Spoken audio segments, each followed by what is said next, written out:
Roman numeral 6. Roman numeral 6. Remember, where does good come from? We call that moral ontology.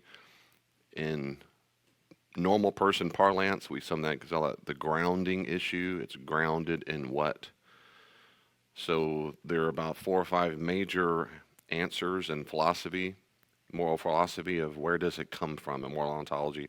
Some say it comes from the scientific method itself, science, and that's letter A.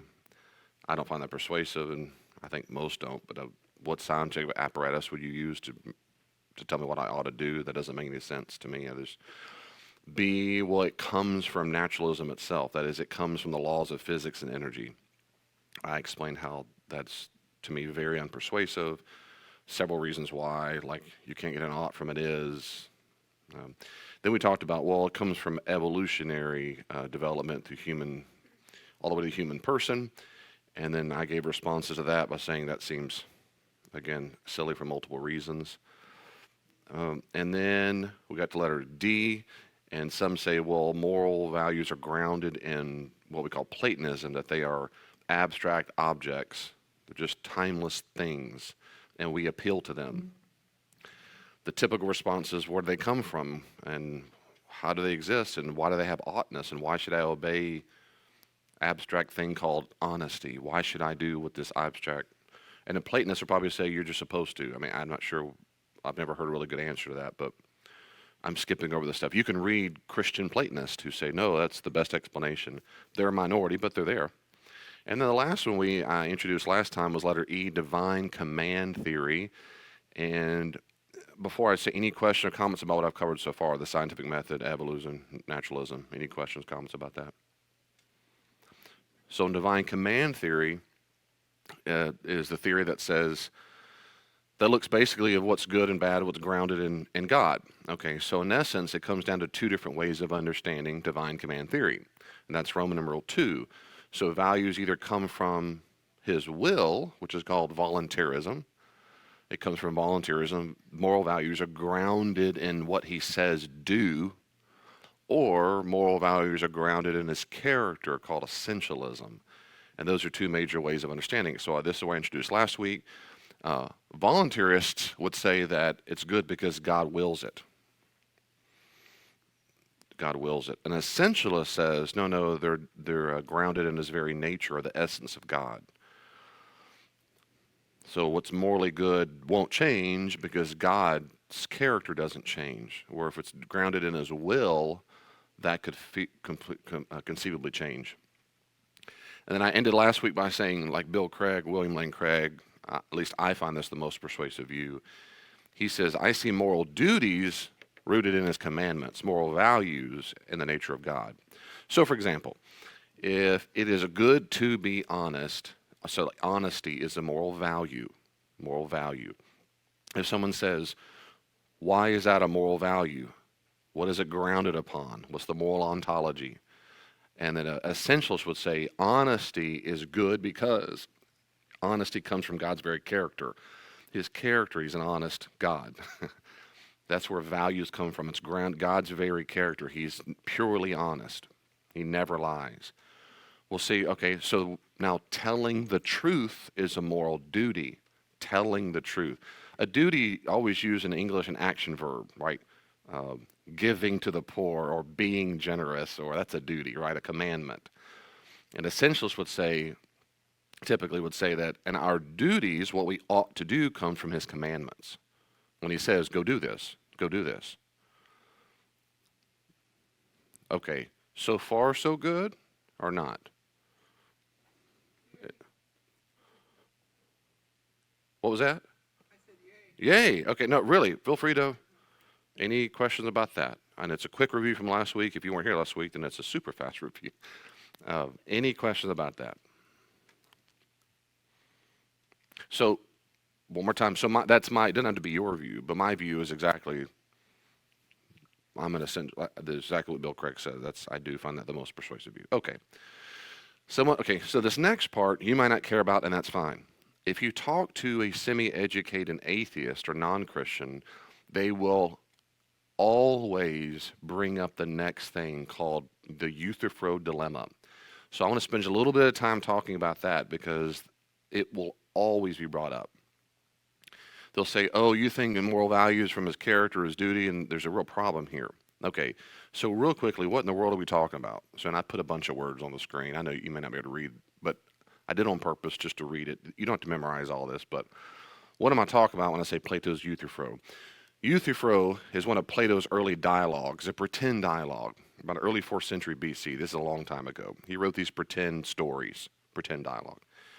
And one of the stories is called Euthyphro. And in this Euthyphro, it's centering on an imaginary conversation between Socrates and a man named Euthyphro outside the Athenian courthouse. As the dialogue begins, Socrates is about to be prosecuted for impiety. Sometimes that's the Latin. The Greek might be ungodliness. And corrupting the youth of Athens.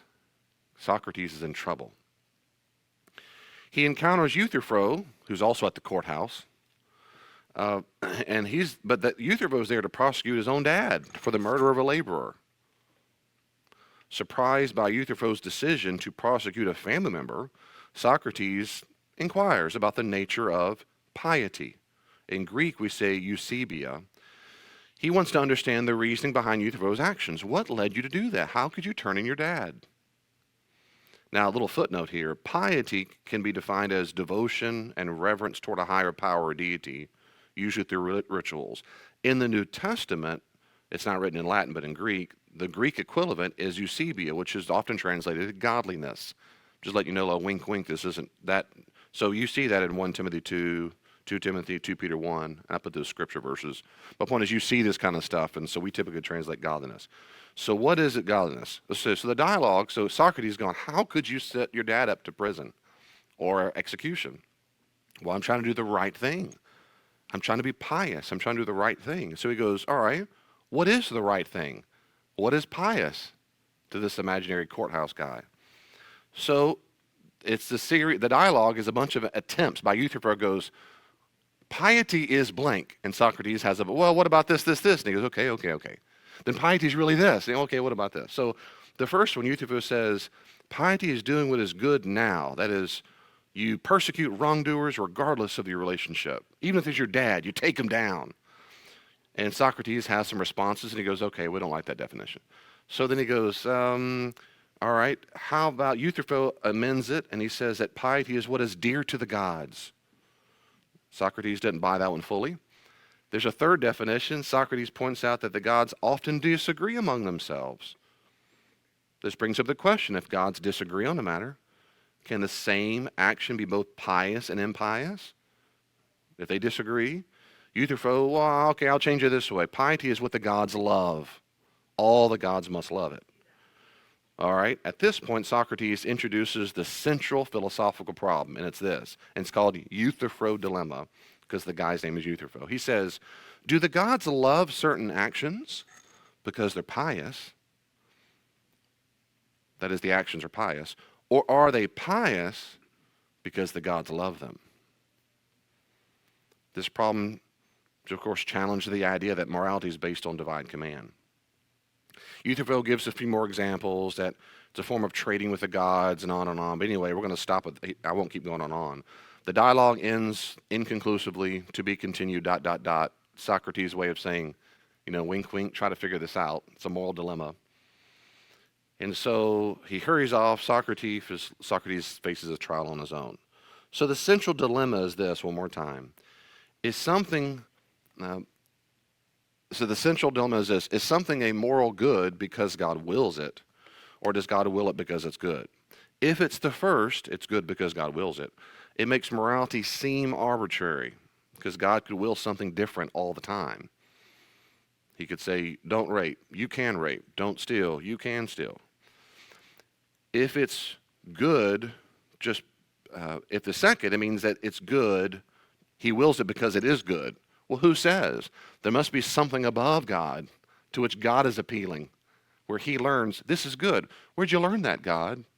It's something beyond me. But if that's true, then it doesn't tell me where morality comes from, something above God. It also doesn't at all fit the definition of what we mean by God, the highest, greatest conceivable being. So that's typically what an atheist will say in response. Yeah, I hear you grounding in God. Yeah, but there's Euthyphro's dilemma. Is it good because of God's will or because of blah, blah? So the dilemma is only a dilemma if you're a voluntarist, that things are good because God wills it. That's it. If you're an essentialist, there's no problem.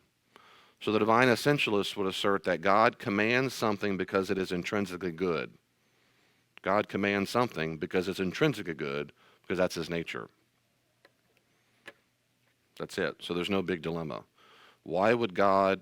Yeah, but if it's good because it's in God's character, right, but his character doesn't change. So it's inconceivable that he would ever command something ever that's bad or wrong or different. If God's very character is honest, that means he would never command to go lie. He would never command that because he's honest or whatever. He would never change. Good.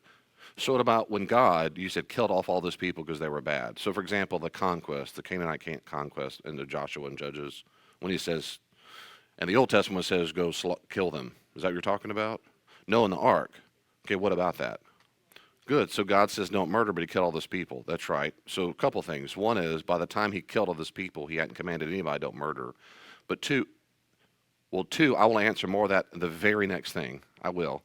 But third, I would say is by the definition of both Hebrew and Greek, God did not murder. So a better analogy, if you could give one, is where you would say that God commands people do not commit child sacrifice to atone for sins, as other pagan Canaanites did, and then he told Israelites that's what you're supposed to do. And no, that's not what he said to Abraham. Everyone gets that wrong. That's not what he said. But anyway, that's not.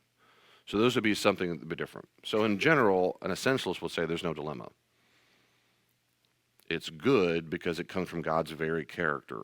So whatever he commands is a moral duty, but values are grounded in God's very being, which does not change. So that's the argument. That's the belief. You don't have to believe that. That is my belief, that something is good because it comes from God's very character. It's kind of like saying, where do the canons of logic come from? For example, the law of excluded middle. You can't have both A and non-A at the same time. That doesn't make any sense. I exist and I don't exist simultaneously. That's called gibberish. Oh no, it's true. That's what a Hindu would say. I've read some part of the Vedas, their scripture, and that just, gibberish is gibberish. Even if you go, it sounds cool. It's just gibberish. You violated the law of non-contradiction. You can't be both A and non-A at the same time. That doesn't make any sense. That's called a contradiction. Contradiction is nonsense.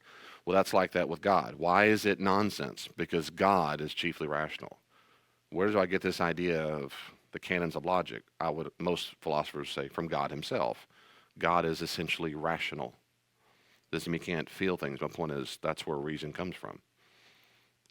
Reason comes from him. So if you say there's no reason, so where do you ground the rules of logic? I would say God.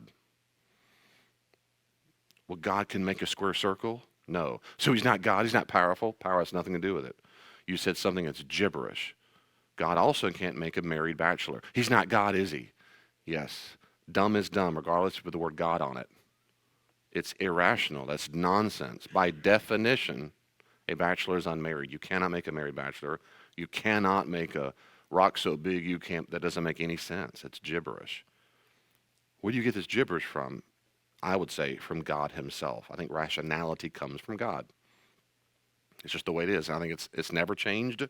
I don't think it ever will change, ever. I see no reason to think it would change. I think the same thing about moral values. God cared a moral value is to love. That comes from God. God's very nature is as 1 John says, God is love. Not he hopes to be one day, not sometimes he's loving, but that moral value is just rooted in his very nature. That's just the way it is. If not, I'll move on. So there you go. If you ever come up with this again, if you are Euthyphro's dilemma because you're dialoguing with your non-Christian friends, maybe go back to your handout if you don't remember. If not, whatever. Go ahead. Any questions, comments? Seriously, it's okay. This is... All right, good. This next one will set you free, Brandon. Can I get a hallelujah? Thank you. Thank you. So, where does good come from? Values come from God's character. God's duties come from his commandments. Okay. So this next thing is very, very, very, very important. So much so I put very important. Does God have moral duties? When this hit me several years ago, I'm telling you, it was a big, big deal. You might not give a rip, but I sure did. Well, the answer is yes and no. When God issues duties to himself, like, I'll protect you, well, right, then he has a moral duty because he's God and he gives himself a commandment, you might say. He gives his word. But in general, the answer is no. God has no moral duties. God does not, I repeat, not have moral duties that humans have, because there is no superior power to God to issue such a command. That is inconceivable. By definition, God is the greatest conceivable being. There's no one beyond God to tell him what to do. He has no moral duties. God can't commit a crime. He invented law. Nearly every single human I've ever met who's not educated in this field gets this wrong. God is not a human. God doesn't have human moral duties. He does not. Every single non-Christian I've ever heard in my life gets this wrong. And they're so angry. And it's another reason why in church you'll hardly ever say this ever. And I do some, but what I do, I nuance it every time. People go, God is our Father. He's our Father. And on Father's Day, they go on and on and on. That is wrong to do that. There are features about God as Father, absolutely. Jesus calls him Father, yep, but it has to be nuanced. The problem is most people don't nuance it, so they think God has the same moral duties that a human father does. That is demonstrably false. Period. He's not a human father. Human fathers have moral duties. God does not have. How could he? Well, if God were good then, assumes God has violated some moral duty that he never had in the first place. How could he let that child die? Says who? What moral duty did he violate? How could he not save that person? Because why? Well, I would. I hope you would. Where do you get this sense you ought to? Well, because he gave it to you. God doesn't, he's not you. Now, before we do, just please let this sink in. And I've said this before, I'll keep saying it. I have 2 children. I am chiefly morally responsible for me and their mom are chiefly morally responsible for raising them. Not you. Not you. And if someone came up to my door, and Bonnie came up, hi, and I go, hey, Bonnie, you go, I'm so sorry. I'm so sorry. What, Bonnie? What? I'm so sorry. Oh, I'm so sorry. I didn't raise your kids. I should have. I should have. Now, Bonnie's so sweet, she'd do it anyway. Bonnie, Bonnie, I say baby to my family. Baby, sweetie, dumpling. I didn't feed him. I should have fed him.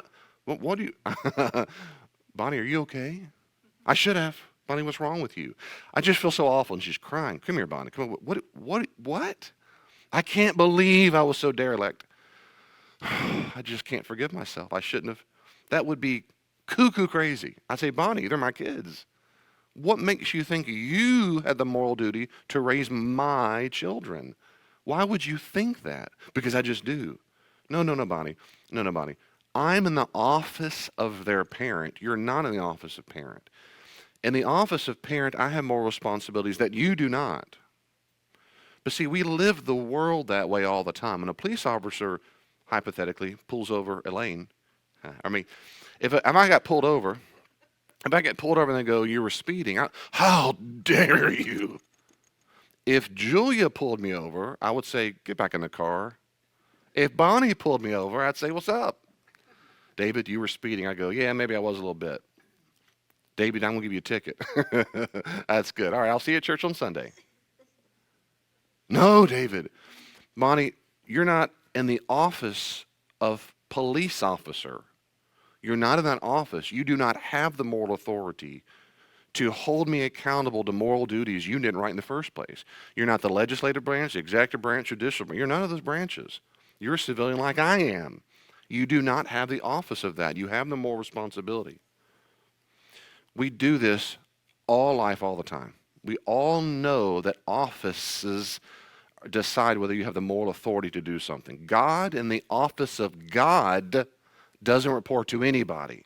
He has no moral duties. He obeys no speeding laws. He obeys no rules because he's the only one who issues rules. He is the highest conceivable judge and reports to no one else. He reports to not. This will set people free. Now, you will hate some, not you, because you're all faithful, Jesus-loving Christians, but people hate hearing what I'm about to say. He does not report to you. He doesn't report to you. How could he? Says who? You? I say that in my book I just wrote all over and over. Well, how could God? He doesn't. He needs to tell me exactly why these things happen, or I'm out of here. People do that. They're doing it right now all over the world. They're so mad at him. And you've heard me say 100 times, certainly in counseling, I absolutely understand. I have deep empathy for the pain and rage. I have felt the same kind of rage at God, and I get it. But the proper response to that is grief and counseling, not how could he.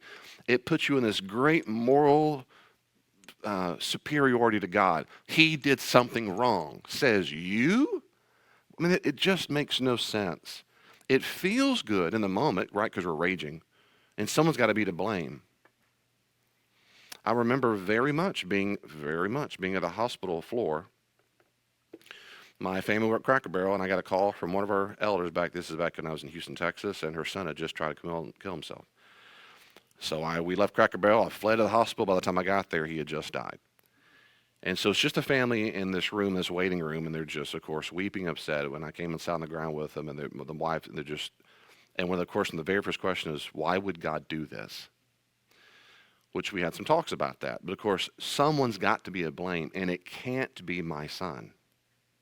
And that's standard, by the way, in grief and kind of that's standard. So I don't go, hey, now, let's get out our Bibles. It's time for a theology lesson. That's not what I do, ever. The point is, we want to blame someone, and God had the moral responsibility to make sure my son would not hurt himself. Says who? Well, I would never let my son. Good. You shouldn't harm your son. Why would God murder all those people? God didn't murder anyone. God, in the office of God, has the authority to give life and take it all away instantaneously. Everything that exists, the universe, is God's property to do exactly what he wants to when he wants to do with it, including you and everything you cherish in life. That's mine. None of this stuff is yours. None of it's mine. No, my grandkids, no, they're not. You are nothing more than a steward with your children and your grandkids and your favorite Ford truck. Where is he at? Outside, there's a Ford on the front. That old? Oh, you're talking Lynn. Yeah, Lynn. The beautiful red old. We're just stewards of it. Well, David, does that mean I can't go to? Yes, go to God. But the anger, rage you experience toward him, that we do when we've experienced terrible loss, we can feel rage toward him, is a normal child ego state. I don't like it. And he needs to explain himself right now. I get it. It's just that morally, logically, that is absolutely incoherent. It's incoherent. He would have every right, and sometimes in his voice, still small voice, will say this. If you listen carefully, sometimes his voice is going to sound like these kind of words. I'm so very, very sorry. And I don't report to you. You need to explain yourself right now. I know you feel that way, but truth is, no, I don't.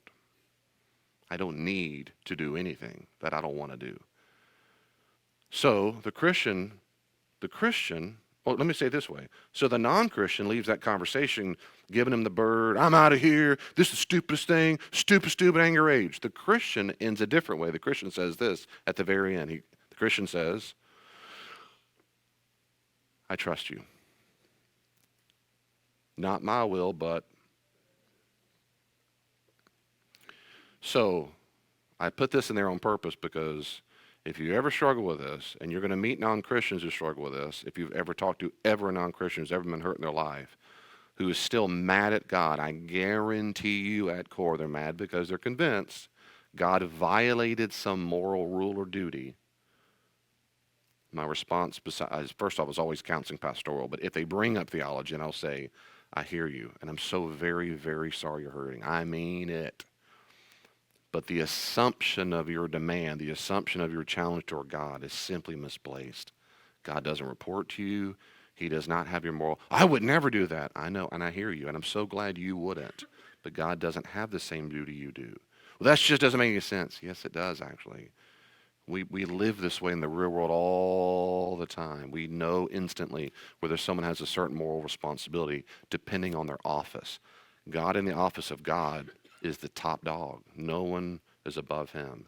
And he has the right to give, take, bless whenever he wants. I mean, just whenever he wants. Jesus tells John the Baptizer in Matthew 11, he says, and blessed is the one who's not offended at me. I just don't report to you, John. I know you're upset. I know you are. You're in prison. And you're my cousin. I'm talking about God setting us free. Other people are getting set free. Blind can see, the deaf can hear, dead have come into new life. Good for them. If Jesus were such the Messiah and good, here I am. Blessed is the one who's not offended at me. I don't report to you, John. So the real faithful, hardcore Christian is the one who goes, I get that, and I'm okay with that. I trust him. Because the blind faith? No. Because you know enough about him to trust him when you don't understand. Period. It's not some blind, dumb faith. It's, I know enough about him. I'll talk about some in the sermon today that he's done so much for us. There comes a point where we go, I get it. He's been so daggum good. Now, there are things I don't have a clue what's going on. And I'm ignorant. The ignorant means I don't have knowledge. I'm ignorant of why he did X, Y, Z. What I do know is he didn't have to. Because he doesn't report to anybody. He's not breaking rules. He doesn't have them. So before I throw my hands up and give him the bird and despair, no, I'm not doing that. So can't some of the confusion from her earthly father, godly father, come from the model prayer, Matthew 6 and Luke 11, about our Father in heaven? Yes, ma'am. Well, and moreover, all through the Old Testament. That's not true, not all through. There are a few instances in the Old Testament where God is called God the Father. Absolutely. But there, every scholar would concur, to say Father is to invoke assumptions of God's role as provider, protector, discipliner, teacher, as what a Jewish father would do. Correct. Not a mother who gives birth. Canaanite religions believe that the gods gave birth to people. That's not what they said. No. And so God disciplines us. He trains. He teaches us through the Mosaic law. He provides and protects for us. Yep. There are similarities in function, but not in moral obligations. Correct. So people who make that connection, sure, I agree. I agree that's probably where it comes from, because we hear Father and we go, oh, and then it gets worse and worse. Oh, he's my heavenly daddy. And yes, you can translate Abba, Dad, if you really want to. I just go, because we already had enough problems as it is with the word Father, with people assuming certain false things. It gets real bad in my opinion when they start saying daddy. Because I start picturing my daddy. And he would do this for me and this for me, my good daddy, or the worst, which is my daddy molested me or hurt me. Like, no, he's not your dad, not your dad. There's certain functions that are analogous, and I've already told you what they are: the provider, the protector, educator, discipliner. But that's it. And in no way does he share the same moral obligations at all. My mom and dad were morally responsible to make sure I had food. God is not morally responsible I have food. He's not my parent. He is not my parent. That's why people starve all over the earth. Why I would never. Good if they're literal kids, but I'm not his literal kid. So that's probably where it might come from. That That misunderstanding. Good. Thank you for that. Any other question or comment? Yeah, there's a degree to which it's like Job, right? Job kind of comes down to God saying, I don't report to you, basically. Yeah, that's right. I don't report to you, and that you can trust me or not, but I don't report to you. I do things you can't fathom. Did you create this being and that being and that? Like I'm in the office of God and you ain't. And so can you trust me? So why is God says it says in several places God's a jealous God, but why is he jealous? Because he has a right to be. That's right. So metaphor, yeah, he has a right to be because he commanded the Israelites to be faithful to him alone. Yeah. Okay, so we move on. So when it comes to going through hardships in life, that's where this really hits the road. So as much as you can, if you've been a Christian at least for a while, for sure, if you're Christian at all, Jesus has saved you. There's enough, a little faith there.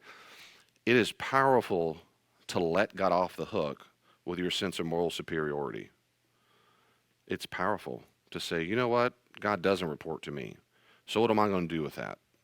I mean, really, what am I going to do with that? Do I say, people do this? They go, basically, well, then never mind, I'm not a Christian. If he doesn't report to me and do what I want when he wants to do it, I'm out of here. That's not, I want a genie. I want a cosmic genie.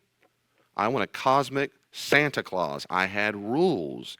I was a good girl or boy. He did not give me what I wanted, so forget him. I'm out of here. That's the vast majority of people who left the faith.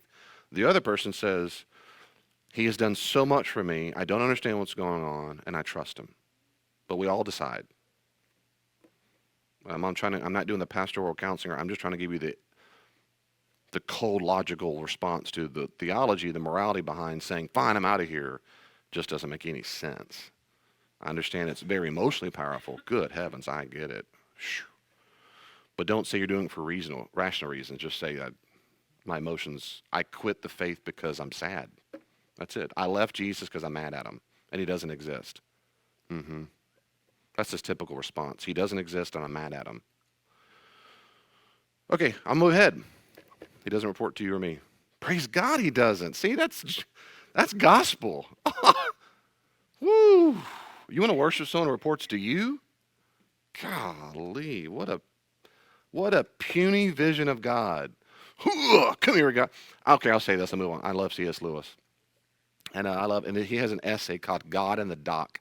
And so there's a collection of essays that's called God in the Dock, but that's the name of one of the essays. But it's a great compendium of different chapters and essays of his works. And God in the Dock that covered, anyway, so if you read in the British court system, the defendant stands in something called the dock is the nickname. So if you're on trial and you're a defendant, you come stand in the dock.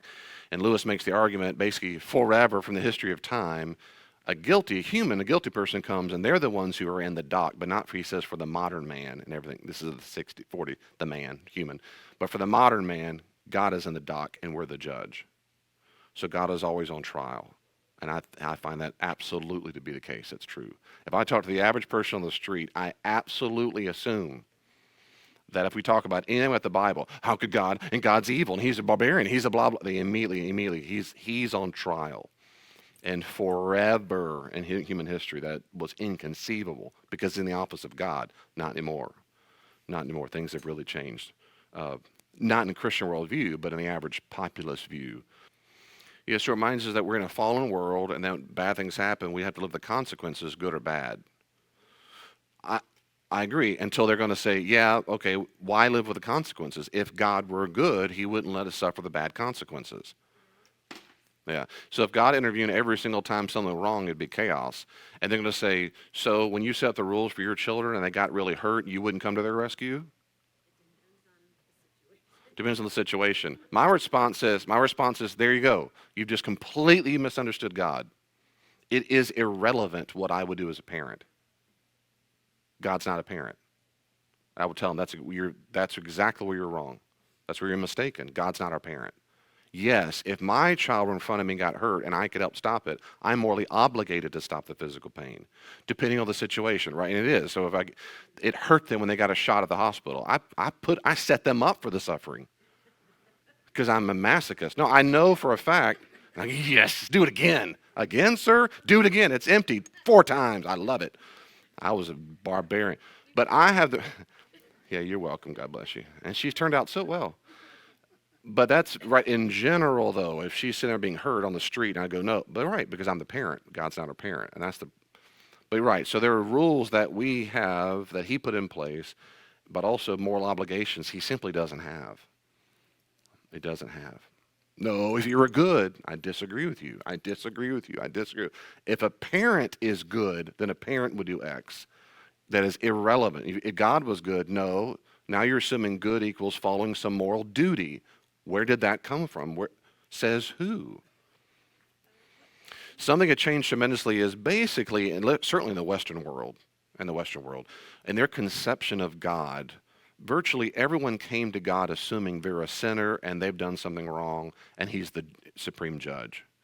But for post-enlightenment, the modern man, post 19th century, things have changed. Now we assume we're superior and God reports to us. And so God is on trial. We're not on trial. So there used to be a basic assumption of basic humility that He's God. Even normal pagans or non-Jews, non-Christians still had a degree of, if He were real, but not now. Right now it's, well, he makes the argument basically the modern man. So I'd probably say at least since post-enlightenment. The Enlightenment period changed everything in Europe, and then of course it eventually bled over to America. But this idea of humanism is, but maybe after I can tell you more, but I think in general the Enlightenment changed all that. Yeah. No, good question. Now, is that true for every human being? No, but in general I do find that to be the case. Having dealt with non-Christians for a long time, that in general God is a little puny, pathetic, racist, bigot, blah, blah, and it's all dumb. And Roman numeral 7, we talk about moral philosophy. Okay, now we're getting to what some of you are going to, oh, now I know what the morality is, because now we're finally starting to talk about it. But we have been. Okay, moral philosophy. Well, we have things called descriptive ethics and prescriptive ethics. Descriptive ethics, how do people behave? How do they behave? Not how they ought to, just how. So rather than making normative statements, prescriptive statements about what ought to be the case. By the way, they're all taken. Okay. Rather than making normative statements about what ought to be the case or prescribing certain moral behaviors, descriptive ethics focus on observing and explaining actual behaviors and beliefs. For example, they take polls on capital punishment or abortion. Even though this doesn't make something moral. What Americans think about abortion, 61% said they're cool with it. Well, that's just descriptive ethics. That's describing what people believe about a certain thing. That's it. So it's not about what ought to be, just what is. An example of descriptive ethics is called psychological egoism. So you have different subcategories. I say this one because this is pretty popular. Psychological egoism makes a descriptive claim about human nature and motivation, asserting that people always act out of self-interest, always. They say it doesn't make it a moral judgment or prescribe that people ought to behave this way.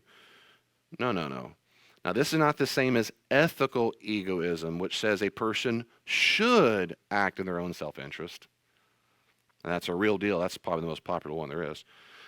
But this is just saying that people do act out of self-interest. For example, if someone helps another person because it makes them feel good, that's why they did it. Or they're trying to avoid guilt, that's why they did it. It's still self-interested, even if you have a desire, emotional critique. So if you ask a person, why do people care about morality? Because they do it for their personal reasons. Basically, at heart, they're just a bunch of selfish people. That's all we are. That's usually the response of that descriptive ethic. Well, two major criticisms.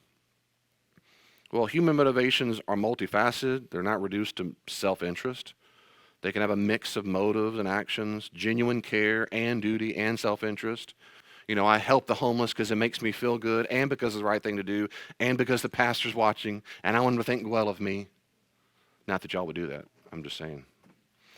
In other words, you can't just say it's only for self-interest. Most people, and that's true, most people do things for multiple motivations. Psychological egoism fails for the Christian because it fails to take into account that not all actions are equally sinful or selfish. People can be transformed in Christ.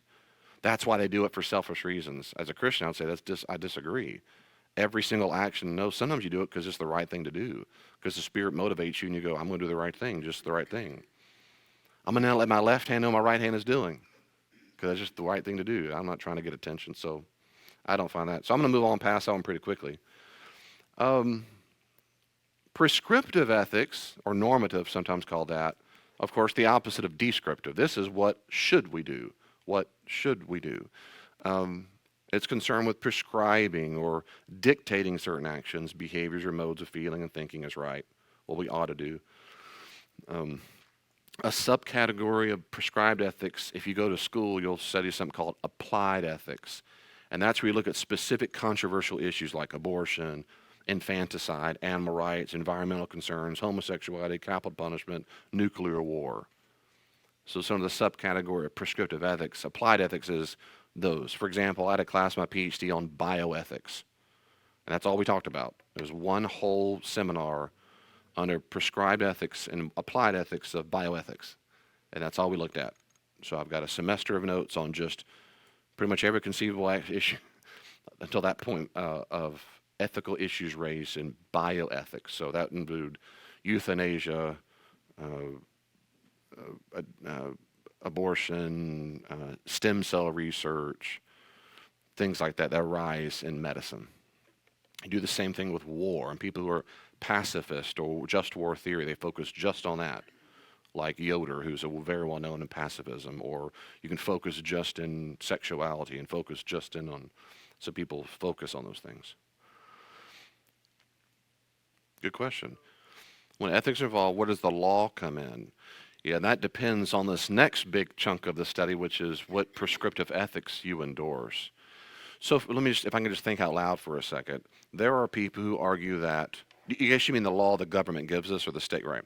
So governmental or state laws, depending, so whether it's the German government, the Canadian government, whatever, laws of a people group.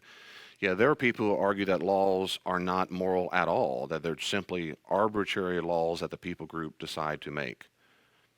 Others would say some are arbitrary, some are based on ethical issues, some are not based on ethical issues. That is, they might say, for example, and I said this at the very beginning, they would say, for example, which side of the road on which we should drive. It's not an ethical issue. They just said, let's pick one so people don't run into each other all the time.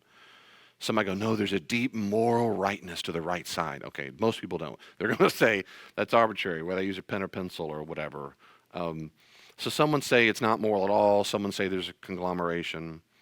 That's probably the most people would say some are not moral, some are amoral, and some are moral. But it depends on, you have to unpack all that. Then there are people who say that whether or not, that's how or why they were written. Then other people would say, now, is it a moral issue to disobey them? Do I have the moral duty to obey the state's laws or not? That's a different issue, not how or why the laws are written, but do I need to obey them? And then people disagree on that. Some say, nope, it's not an ethical issue at all. It's just an issue of citizenship. It's not a moral issue if I'm a criminal. It's just I broke their law. That's not moral or immoral. Others will say, yes, it is. Christians historically have said, yes, it is immoral to violate the laws of the state. Historically, from a typical reading of Romans 13. I don't find that very persuasive, but that's a different issue. Maybe sometime we talk about that. I find that kind of persuasive, but not fully. One of my biggest problems now are the laws of euthanasia. The laws of euthanasia, correct? And abortion, right.